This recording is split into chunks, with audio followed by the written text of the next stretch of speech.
welcome back to another episode of the Hustle Nation podcast. Today, we've got a real treat. Mr. Steve Jones is in the house. Steve is a professional leadership coach, keynote speaker, best-selling author who teaches leaders to empower themselves and others and create cultures of strength, unity, and resiliency. Steve's positive impact developed as a teacher and head coach at Kimberly High School, or throughout 11 seasons where he led his team to a record of 129-9. That's right, including 70 consecutive wins and 5 state championships.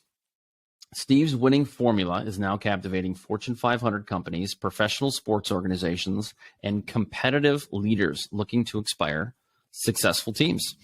Steve's also co-founder of Jaden Jones Coaching and Consulting, focusing on leadership, culture, and mindset. He has been commissioned by numerous leading organizations, including the Green Bay Packers, Verizon, Kimberly-Clark, Stryker Medical. Steve is also co-author of the best-selling book, The Twin Thieves, and is currently the culture coach at Mutual of Omaha Mortgage and facilitator at the Center of Exceptional Leadership at St. Norbert College. Steve, welcome to the show. Thank you for the introduction. Grateful to be here with you guys and spend some time. But my first question is, where did this coaching journey begin for you? Did you always know you wanted to be a high school football coach? I don't know if always is the right answer, but from a young age, and it goes back to my childhood. I grew up with a father who was an alcoholic, abusive alcoholic. And luckily, I had a 5th grade teacher named Mr. Stoskoff. That's not just a killer name, Mr. Stoskoff. Even though he taught 5th grade, he was the head hockey coach at our high school. And hockey was really popular. So he was young. I mean, he was single. He had a boat. He had a dog. Like, to me, he was it, right? He's a rock star. He really went out of his way to make a difference in my life. And I don't need to go into the whole story, but there was one particular day where it was like, man, I want to be like that guy. I want to make a difference like that guy. And so I actually started as an elementary school teacher, and I got into coaching because I wanted to make a difference like Mr. Stoskoff made a difference to me. So at a young age, I would say 5th grade, I was like, you know what, eventually I want to be like that guy. I want to be a difference maker like that guy. So that's kind of why I took the path that I did. Obviously, there's a lot of other people that made impacts along the way, but that would be my kind of first memory of saying, yep, I want to be a coach and a teacher and make a difference like Mr. Stoskoff did for me. That's incredible. That's usually where a lot of these stories start, is because someone who was very successful had someone who cared about them that maybe wasn't a parent. Interestingly enough, you coached for 10 years, and based on your record, it looks like you had immediate success. Did you know what you wanted to build and what you wanted to do when you started coaching high school football? Yeah, well, I don't know about immediate success. I guess it's all about how you define that, right? But, you know, I was an assistant coach at Kimberly before I took over, and we were successful before I took over as the head coach. So it wasn't like I was trying to build from the ground up. But with that, that's equally to me is what I'm proud of, is the fact that we were able to continue to grow success. As you've heard before, it's a lot easier to get to the top than it is to stay there. So when I took over, you know, I was blessed with a great coaching staff, great kids, a great community. You know, the old saying too, that it takes a village. It literally does. Kimberly is a village, but it takes a village full of people. So I was lucky to be a part of that. And we found ways to continue to grow that greatness that was established. And really where we focused on was leadership development. And I think that's what kind of took us to the next level then, is developing leaders within our program, because we all know that the best teams are player-led. I would say the best businesses are employee-led.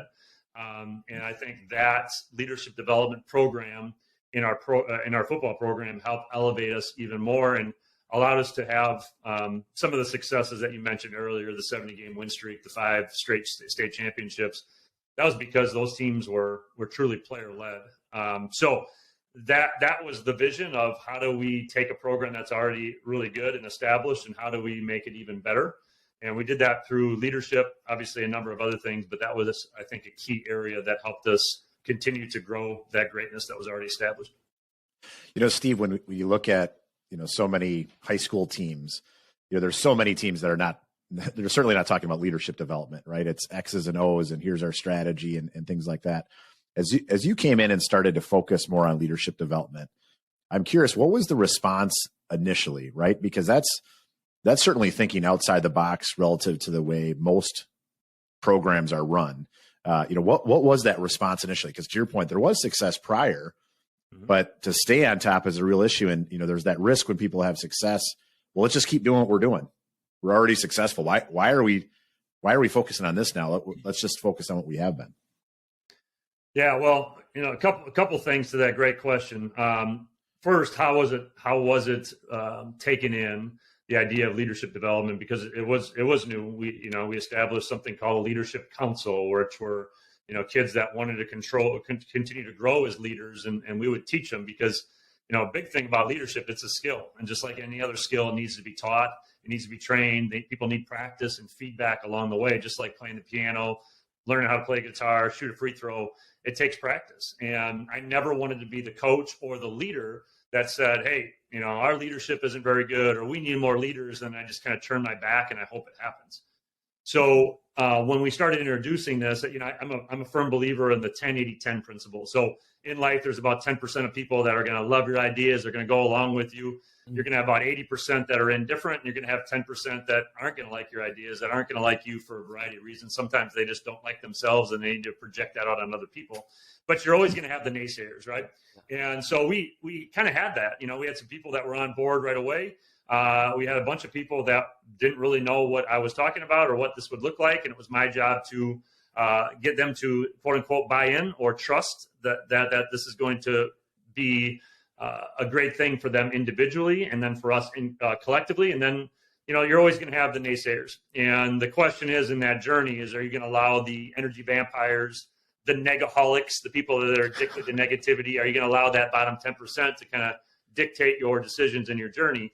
So the biggest thing was to focus on the majority, the 80%, and get those people to buy in. And we did that, I think, through inviting and educating the influential leaders within our organization. They weren't always the best leaders. They weren't always the best players. They weren't always the most talented. But if you can reach the impactful people in your organization and get them to buy in, it helps bring other people with you. So, and I think the other part of your question too, Dustin, is just we talk about always having a white belt mindset. And it comes from a quick story. There was a person named Jericho Cotto that very young, was growing up, was small, and got bullied a lot. So he got into jiu-jitsu, and he really learned that craft.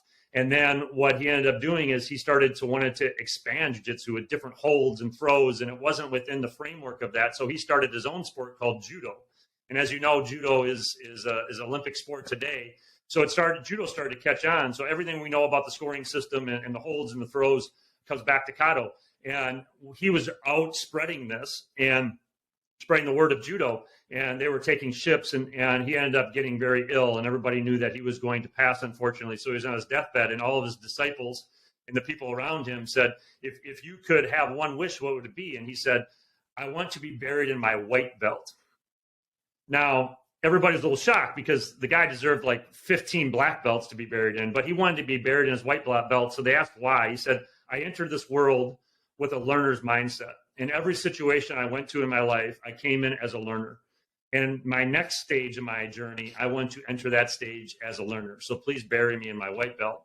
So we encourage high performers to continue to have a white belt mindset, continue to develop a black belt skill set, but always have a white belt mindset.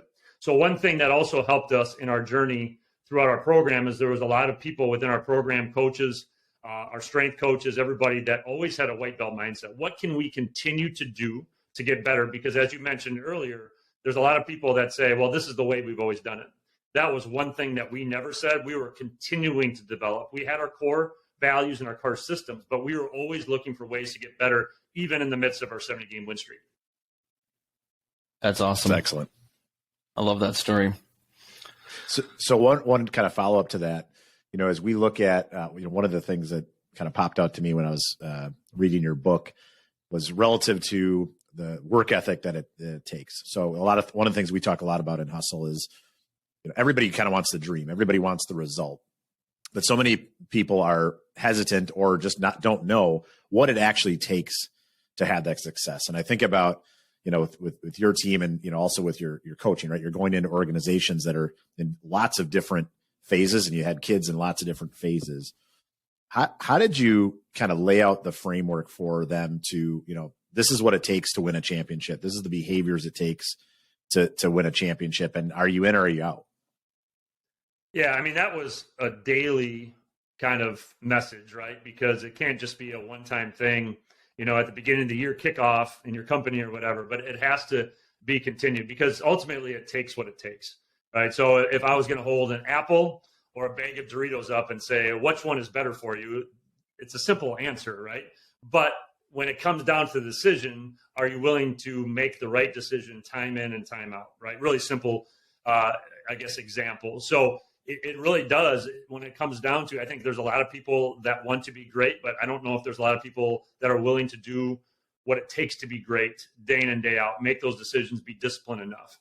So I was just out at Washington State University, and I was meeting with the head coach. We were having dinner, and I said to him, there's a lot of people that think that they can do what you're doing right now, but how many people are willing to do what it took to get to where you are? I mean, the guy was moving his family everywhere. I mean, late night, like, his journey is incredible. So, a lot of people don't reverse engineer it and say, okay, well, what does it take to get to that spot? And am I willing to do that time after time? So I first heard that from a guy named Ben Foskey, and it was John Maxwell that said, there's a lot of people that think they can do what I do, but not a lot of people are willing to do what it took to get here. So I think about that quite a bit, is what is the process? What is the day-to-day behaviors that end up making you great? Because as you guys know, it's kind of like an iceberg. You see the success, that's the 10%, but it's the 90% underneath the water that really is the difference maker. Yeah, that's a good point. Good point. Steve, you say culture either happens by design or default. And I want to take this back to when you started coaching and when you decided you wanted to implement leadership into the football program. You obviously designed that. And I'm curious how that evolved over time. Like, at what point did you decide we're not just going to teach leadership, we're going to teach servant leadership? Can you talk about that? Yeah, I think you guys have probably heard the quote that every culture is perfectly designed to get the results that you're getting, right? And when you talk about our program, why, when I was there, it was that our players left better people. That was it. And we didn't talk about wins and losses. We talked about what it took to be a champion, what it took to be successful, because ultimately championships and winning games is an outcome, and we ultimately can't control that. We can influence it by our day-to-day actions. So if our why was that they lead better people, how our program evolved as far as leadership is, I'll be honest with you, at first it was, okay, how is this going to help us on the field, right? How are we going to have better leaders on the field? And then it transformed into, how do we just get better people, better leaders in our community? Because the real gauge of our success, I believe, is how do our young men turn out 15, 20, 30 years from now? What kind of fathers are they? What kind of husbands are they? What kind of community members are they? What kind of leaders are they in their organizations? So that ended up being, kind of the ultimate goal. And we did things like hosting a camp for kids with special needs. And it was free, and kids from all over the state really would come. And the camp really didn't have anything to do with football. You're taking a ball and trying to throw it into a garbage can. You're diving into a pit. You're choreographing touchdown celebrations. But when that student or that young person with special needs would show up, there would be a high school player waiting for them. And for the next 90 minutes, they would build a connection. And you talk about goosebump moments as a coach. You talk about misty-eyed moments as a person, as watching these young men interact with those kids with special needs. Because I feel like we are the best version of ourselves when we're serving other people. And I would see it firsthand. So what's really interesting, too, is, at the end of the season or even in the spring, we'd host a dinner just for our seniors. And it was just a celebration, a thank you. And one question I'd pose and every senior would share was, what's the best memory in your career? It was amazing how many kids talked about that special needs camp. I mean, kids that never lost a game in their high school career, that held up 3 or 4 state championships, championship trophies. talked about that camp. So that ended up being more of the transition as we evolved in our leadership program, Chris. Cool. I'm not surprised by that at all either. A little bit. So one other question, Steve, from an accountability perspective, right? So people are bought into, here are the behaviors, the daily reminder of this is what it takes to be a champion. This is what it takes to be a leader. I'm sure there were times where they weren't following those behaviors, right? And there are individuals that, for whatever reason, weren't able to do that. From an accountability perspective, I think a lot of times there's this misnomer of accountability has to be heavy-handed and has to be taken the wrong way. But the best accountability is when it's done for much deeper reasons and people are bought into it. So can you talk a little bit about just how you created a culture of accountability as well? Yeah, because one of our foundations in our program was love. So a value of ours that carried year after year was family. Forget about me, I love you. That's what family would stand for. Forget about me, I love you. And so when you hear love and you hear family and you hear these things, you think it's soft and it's warm and fuzzy and not a whole lot of accountability. We had a high degree of accountability and discipline in our program because I think discipline and accountability is love, right? So let me throw it back to you, Dustin. If I would ask you this question, who's the best leader in your life? Like someone that you've past or present that you've had, like who pops in your head and why? Likely my dad. Okay. My dad was always a tremendous role model for me. Taught me a lot about what it took to be a champion, the sacrifice it took in a lot of different ways, not just in business, but as a father, husband, community leader, and all of those things. And certainly he was a lot of what you just said, right? It was other people first. He was his best version, serving other people, and still is today. So let me ask you another question. Did you always like your dad, like in moments throughout your life? Did you always like him? Okay. No. Why? Think back to your teenage years. Why were there moments maybe you're sitting in the room not really liking your dad in that moment? Yeah, well, I mean, certainly sometimes it was because he was calling me out, right? I mean, he was totally unafraid of letting me know exactly where it was. And in other cases, as a young kid, you're asking for the answer. Mm-hmm. And sometimes the worst thing someone can do is give you the answer. For sure. Right. So one small story I have is actually it had to do with some of this stuff with Hustle. Was I was 17 years old.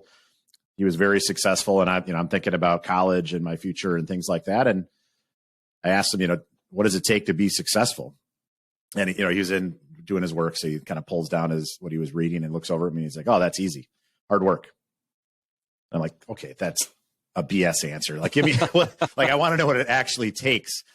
And he of course just smiles and grins, right? And he's like, "Look, at the end of the day, it's hard work. Like, yes, there's more to it, but at the core, there's so many people that are unwilling to put in the work. You've already seen it in your life. You're 17 years on this earth. You're going to see it for the rest of your life. That at the core, there's lots of things that'll make you successful. But at the end of the day, if you're not willing to put in the work, and if you're not going to get there, and if you're willing to put in the work, you're already probably in the few percent that are willing to really put that sacrifice in." Yeah, I appreciate. But he didn't give me the answer. He didn't give me the answer I wanted. The reason I guess I asked that question is there's no doubt that he loved you, but I would bet that there was a high degree of accountability. And, sure. I look at leadership and parenting, like great parenting and great leadership. There's a lot of common threads in between that. So we taught that through our program, and that when you're held accountable, that means we care about you. We love you, because what's the other option? When you're not doing what you're supposed to do, what's the other option? Well, nobody says anything. What does that mean, right? So what would you rather have? And then we would also teach that our best leaders were the hardest on. And how they respond to that accountability and that discipline will spread and permeate throughout our culture. So we would really be intentional about training our best leaders to receive feedback, receive accountability and discipline in a great way, in a great response, because other people are watching. If they get held accountable, or there's discipline installed, and they drop their head, or they say things underneath their breath, or they have poor body language, that gives permission for everybody else to do the same. So going back to the player-led teams, you need to train people that feedback is positive. Accountability is a great thing. That's how you learn and you grow. And how you receive that is really, really important. That's awesome. Steve, so I got to ask you, I was in the car this morning and Trent Dilfer was on talking about the challenges of coaching. And one of the things that he brought up, which I thought was convenient given our conversation today, was coaching players, coaching coaches. And then another narrative came up, which is probably a topic for another day, which is coaching parents. When we all know that, especially at the high school level, that's a part of the game. But I would love to hear about some of the challenges and maybe even the way you approach coaching coaches versus coaching players. Yeah, well, I'll be honest with you, Chris. I'm probably not dropping any big knowledge bombs here, but the coaching the kids is the easy part. Kids are the best part of coaching. It's the adults that mess things up. Right? And I'm not just talking coaches; I'm talking parents and everybody else, right? So it is a challenge, right? And especially maybe some of those people that tend to fall in that bottom 10%, right? And how do you coach them? How do you continue to try to guide them, try to get them to trust and buy into what you're trying to do within your program? And then obviously there's moments and times where if it's not a great fit for both of you, then you have to unfortunately move on. And I never wanted to do that. And both with kids and coaches, I would say, looking back in my career, that was some things where maybe I held on to people a little too long because I wanted them to stay a part of it because I thought our program was so good for people that some of those people on the bottom 10% needed the program more than we needed them maybe. So I think the approach isn't a whole lot different as far as just, building trust. So I think trust is such a big thing. And we work through a trust framework. I'll just give it to you real quick. But the first variable in that trust framework is care, because people won't care how much you know until they know how much you care. And the fastest way to show somebody you care is to truly listen. So becoming systematic in how you care and spending time with people. The second variable is credibility, because you need to be credible. You need to know your stuff. Like, you can't just care and not know your stuff. You have to be credible. Otherwise, people aren't going to trust you. And the third one is reliability. And we would talk, that ultimately it's the person over the player. And one thing that I would always check myself on is, am I treating the kid that just got injured and is maybe out for the season the same way I treated them when they were contributing on the field, right? Are you showing up for people when they need you the most? So care, credibility, reliability on the top. And then there's the common denominator, which is authentic vulnerability, and not emotional dumping and pity party, but authentic vulnerability when you are truly trying to connect with people by peeling back the onion, showing some of your dents and scars, and showing that you are human.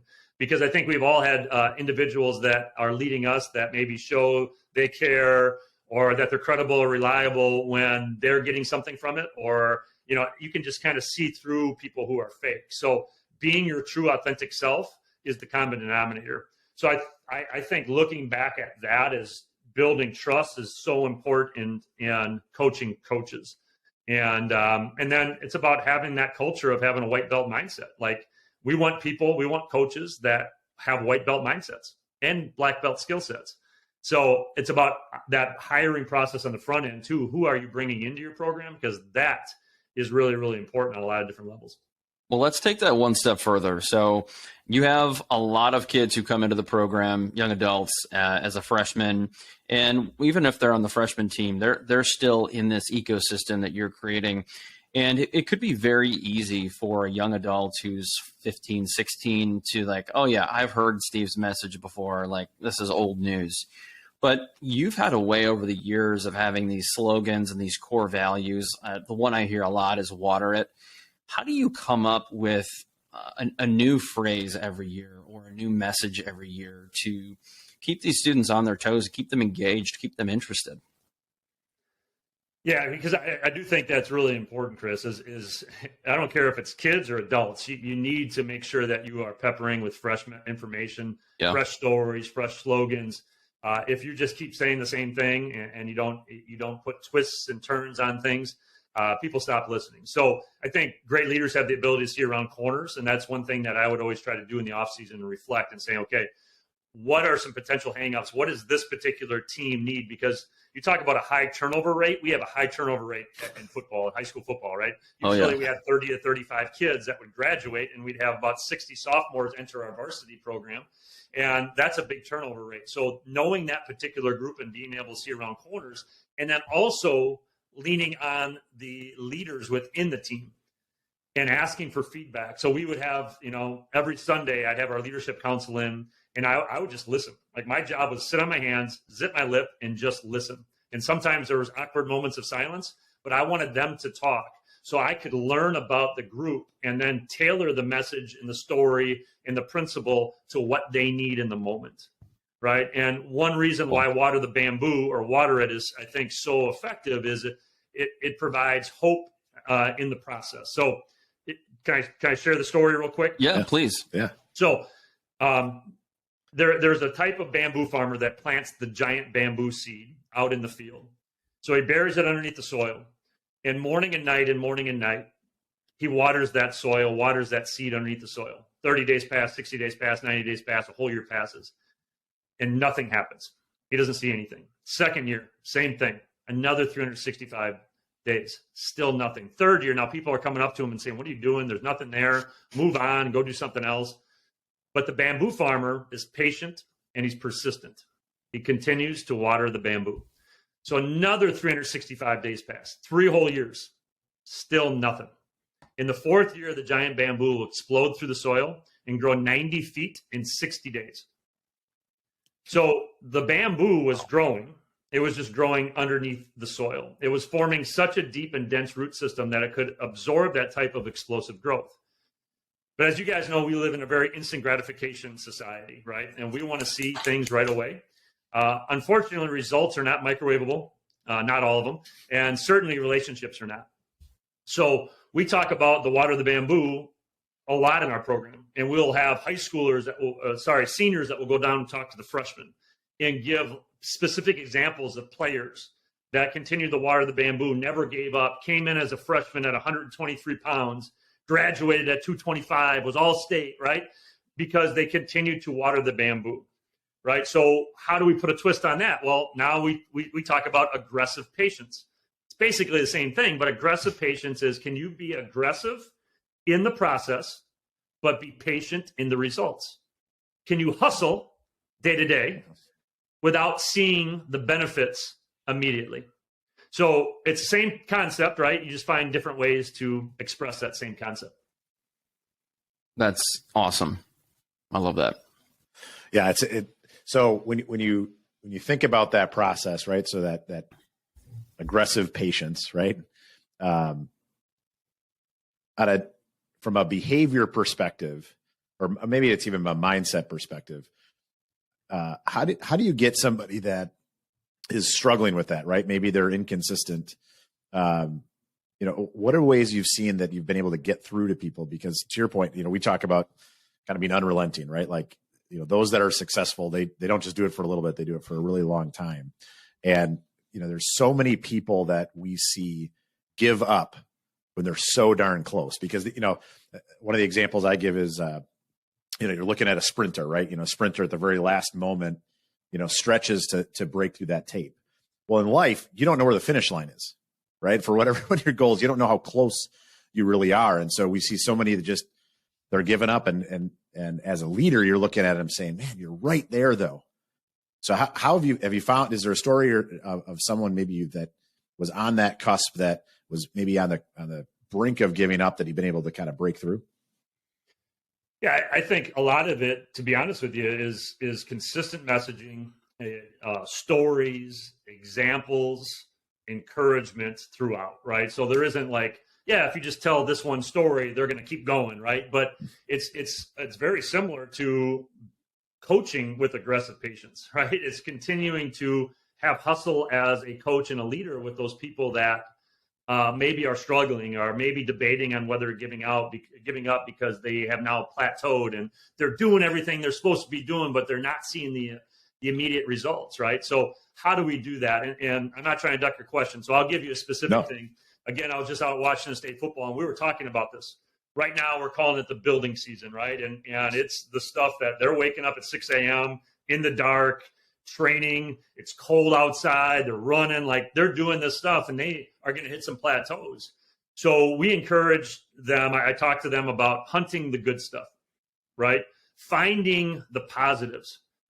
So there was a quick activity I did with them. The room is full of red stuff at Washington State University. So I said, okay, you got 10 seconds. Count up how many red things you can see.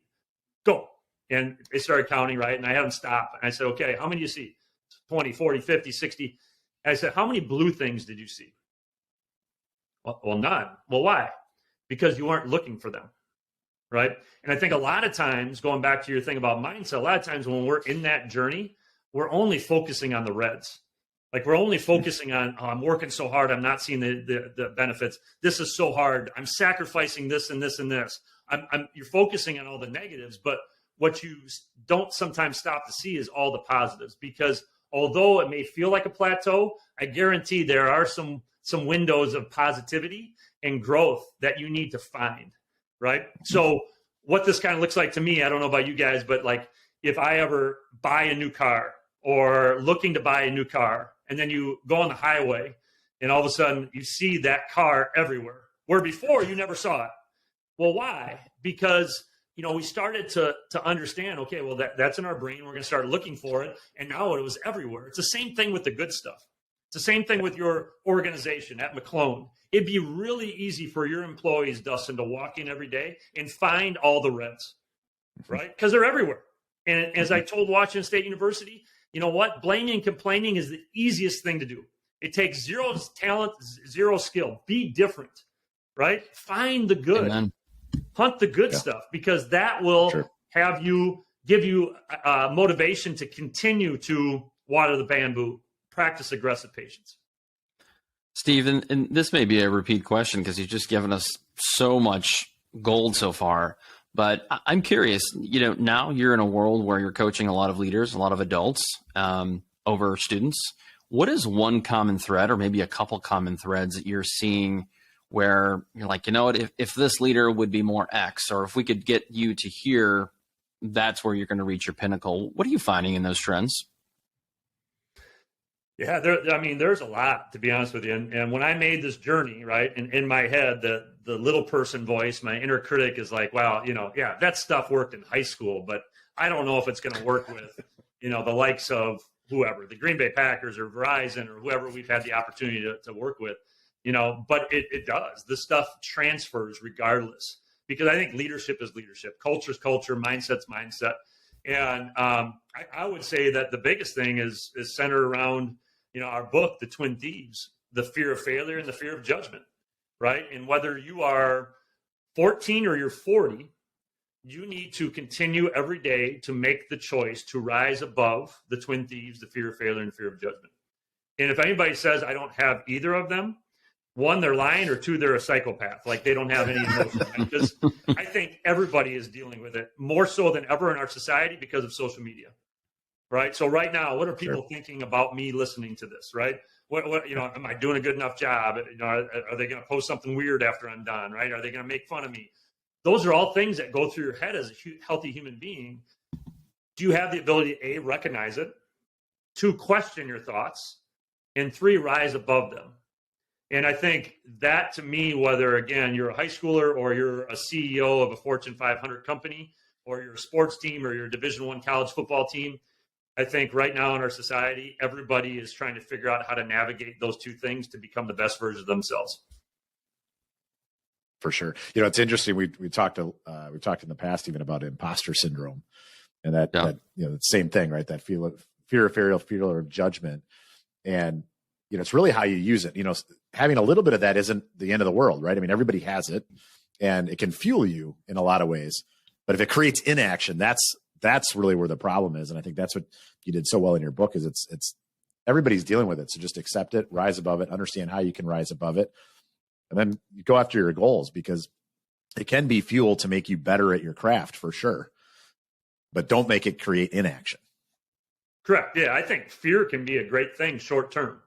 But if you're dealing with that fear and you're using that fear as motivation day in and day out, eventually you're going to wear down. Eventually it's not going to continue to have that same motivation. So I don't disagree with you. I think it does motivate people in a certain capacity. But if that's your only motivation, I don't think in the long term it's going to be beneficial for anybody. Sure. Steve, you coached for about a decade, and at some point you must have had organizations like colleges call and say, hey, we want you to coach at the collegiate level. At what point did you know there was an opportunity to do something different or something greater, get into publishing, get into coaching like you are now?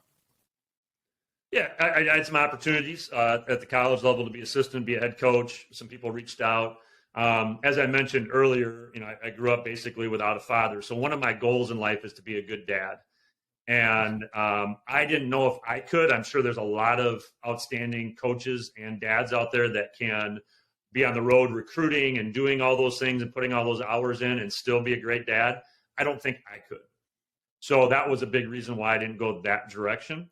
And then why I chose to, do this full time now is a lot of different reasons. But one was an interesting conversation with a guy named Bob Chapman.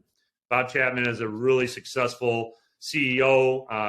Barry Waymiller, he's an unbelievable author. Everybody Matters. He wrote a book. So he and I have become friends. And a few years back, he asked me a really interesting question. He said, you know what, you're doing a lot of really great things in your classroom, at your high school, and even in your community. But what are you doing for this world? And that one, like great leaders do, he planted a seed. That seed kind of rattled in my brain for a couple of years. And I'm like, is there something more that I could possibly do? And I'm not saying that teaching is not changing the world. I think I changed a lot of people's worlds. Hopefully that doesn't come across as arrogant, but I think I made an impact on some kids. But I wanted to see, is there more that I could possibly do? And that's kind of why I went this direction. That's excellent. Very cool. Well, I've got one last question before we put a bow on the conversation. I'd love to know really what it's like working with professional sports organizations and some of the Fortune 500 companies in the world. Not real different. I'll be honest with you. So one of my first opportunities after I left teaching, so June, second week of June, I had the opportunity to work with Green Bay Packers. So Matt LaFleur reached out. I went down to Kohler. They had their leadership retreat, so their entire coaching staff, Brian Gutekunst, the recruiting and scouting, and then Mark Murphy and his entire leadership team. And man, was I nervous, to say the least, right? But what I found is that organization's unbelievable because they have unbelievable, incredible people that care. And I'll be honest with you, that have a white belt mindset. I mean, they're in there taking notes, and I'm like, okay, like this is impressive, right? They could have easily sat back and say, well, whether it's the Green Bay Packers and Matt LaFleur, who are unbelievable people that have a growth mindset, or the LA Dodgers, Doc, for the manager of the LA Dodgers, Lucas Jade, my business partner, has been working with him for one-on-one for a number of years now. And again, same type of idea, growth mindset, great human being that cares about people. And whether it's, top of the field there or top of the field as far as Fortune 500 companies, I would say the common thread is it comes down to the people, right? And how they treat one another, what they value. And there isn't a whole lot of difference, to be honest with you, a lot less than I thought there was going to be. That's awesome. Very cool. Steve, where can people find you if they want to connect with you or learn more about what you have to offer? Yeah, so I'm on LinkedIn, Twitter, Instagram, and then, we have a landing page, jadenjones.com. There's a little dash in between, Jaden, Jadin, -jones.com. A lot of different avenues to reach out, and I would love to connect with anybody who's interested. And don't forget to plug your book. Yes, thank you. Yeah, it's so Twin Thieves on Amazon. And if you're not familiar, it's a short read. Our goal was that people actually pick it up and finish it. It's amazing the stat is something like 80 to 90% of people don't finish books. So it's short. It is, I believe, easy to read, and we tried to make it as meaty as possible. So it's a parable, and there's stories within the story that I believe that I can relate with just about anybody. Yeah, and it is a great book. From my understanding, they're all based on true stories. So check it out, everybody. Steve, one last thing before we wrap it up would be, what's one thing that you want to leave people thinking about when they think about leadership and what you do? That's a great question. I think I would say that in essence, it's a three-legged stool. And the three legs are leadership development, cultural growth, and developing an elite mindset. And you got to have all three legs. Otherwise, you're not going to reach your full potential as a leader or as an organization, because leadership development and cultural growth are really easy when things are going well, but you need the mindset skills as well to lean into when adversity strikes. So I think you need to continue to develop in those three areas for you to reach your full potential as a leader and as an organization. Powerful stuff. I like it. Dustin, any final thoughts? No, thanks for joining us, Steve. This was excellent. It was great stories, great insight, a lot of great nuggets for the listeners here today. So thank you for joining us. Yeah, I appreciate thanks so much, me, guys. It was a fun conversation. Likewise. And we're going to ask you eventually to come back. So the conversation was great. I've got more questions I'd love to ask down the road. But in the meantime, we thank everybody for their ear today, and we'll see you next time. Peace.